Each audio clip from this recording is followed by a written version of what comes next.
Pemirsa Khazanah, di antara bentuk keadilan yang Allah tegakkan di akhirat nanti adalah menyelesaikan kasus-kasus yang terkait sesama manusia, baik urusan harta, kehormatan, ataupun nyawa. Jika ada yang diambil hartanya tanpa transaksi yang halal, maka di akhirat haknya akan dipenuhi. Jika ada yang kehormatannya dinistakan dan pelakunya belum mendapat balasan di dunia, maka di akhirat akan dibalas.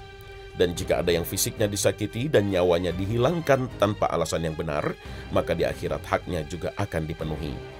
Para pelaku kezaliman terhadap orang lain apapun bentuknya akan menerima balasan dari orang-orang yang pernah mereka zalimi. Kasus pembalasan pertama yang disidangkan di hari kiamat kelak adalah kasus pembunuhan. Dari Abdullah bin Mas'ud, Rasulullah SAW pernah bersabda, hal yang pertama kali diputuskan dihisab di antara sesama manusia pada hari kiamat adalah masalah darah, pembunuhan. Hadis riwayat Bukhari dan Muslim. Diangkatnya kasus pembunuhan di urutan pertama ini menunjukkan betapa penting dan berharganya nyawa manusia, dan betapa besarnya dosa menghilangkan nyawa manusia tanpa alasan yang benar.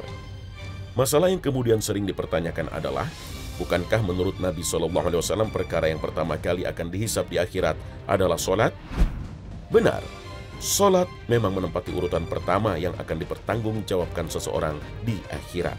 Tetapi ini terkait dengan urusan dengan Allah. Akan tetapi urusan yang terkait dengan hubungan antara manusia yang akan diadili lebih dulu adalah urusan pembunuhan. Dalam syariat agama, nyawa manusia berada pada derajat yang paling tinggi. Sejak ruh ditiupkan, manusia sudah memiliki hak untuk hidup. Itu sebabnya syariat agama tidak mentolerir perbuatan membunuh manusia, karena merenggut hak setiap manusia untuk hidup, yang tidak lain adalah hak Allah Ta'ala sang pemberi kehidupan. Itu sebabnya agama melarang kita untuk terlibat dalam kasus berbahaya ini. Bahkan masalah-masalah yang akan menimbulkan permusuhan hingga mengakibatkan pembunuhan pun dilarang keras. Misalnya sifat iri, dengki, merendahkan orang lain yang semua itu akan menimbulkan permusuhan dan bisa menjadi pemicu pembunuhan. Bahkan agama melarang seorang muslim mengacungkan senjata kepada saudaranya, walaupun itu hanya sekedar bercanda. Begitu berbahayanya kasus pembunuhan, hingga syariat agama betul-betul menutup jalan yang bisa menyebabkan nyawa seseorang melayang karena alasan yang tidak dibenarkan. Begitu berharganya nyawa seorang muslim.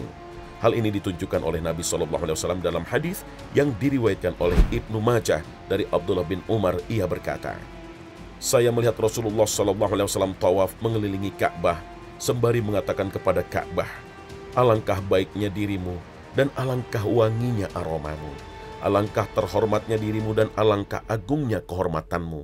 Demi jiwa Muhammad yang berada di tangannya, kehormatan seorang mukmin lebih tinggi di sisi Allah. Begitu juga darah dan hartanya. Hendaklah selalu berprasangka baik kepadanya. Hadis riwayat Ibnu Majah. Saat pembalasan ditegakkan, maka orang-orang yang mendapatkan perlakuan zalim, dibunuh dengan tanpa alasan yang dibenarkan, akan mendapatkan keadilan pertama. Rasulullah SAW bersabda, pada hari kiamat nanti orang yang dulu dibunuh di dunia akan didatangkan dengan menenteng kepalanya yang bercucuran darah, dengan membawa pembunuhnya dan berkata, ya Tuhanku, tanyalah dia kenapa dulu ia membunuhku.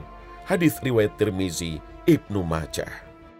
Inilah kasus pertama yang akan dibuka oleh Allah Subhanahu wa Ta'ala di pengadilan akhirat nanti. Selain kasus pembunuhan, kasus pemukulan, penyiksaan tanpa alasan yang dibenarkan pun kelak akan ditegakkan di hari kiamat. Orang yang memukul akan dibalas oleh orang yang dipukul. Rasulullah SAW bersabda, barang siapa yang memukul manusia menggunakan cambuk dengan zalim, maka kelak ia akan dibalas pada hari kiamat. Hadis riwayat Bukhari, Muslim. Proses kisos atau pembalasan yang ditegakkan Allah Subhanahu wa Ta'ala di akhirat nanti sangatlah detail. Hak setiap orang diperhatikan. Bisa saja seseorang dirugikan karena ia pernah menzalimi orang lain, tapi di sisi yang lain ia juga diuntungkan karena pernah dizalimi oleh orang lain. Dan jika seseorang pernah menzalimi dan dizalimi oleh orang yang sama, maka kezaliman yang diterimanya akan menjadi pengurangan kezaliman yang diperbuatnya. Wallahu a'lam.